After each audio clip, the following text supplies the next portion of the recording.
Hi guys, samahan niyo akong magbanlaw ng mga nilabhan nating gamit ngayong araw habang tulog pa si baby. Kasi pag gumising na siya, tsak na mangungulit na naman yun. Di na naman ito matatapos. Kaya sige, samahan niyo kami. Tinime-lapse nga pala namin to pat nang mabilisan na kasi mahaba-haba tong video na to eh.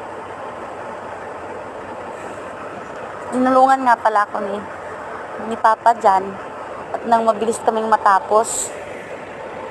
At makalipas nga ang ilang minuto, bigla nang umiyak yung batang makulit at nangungulit na.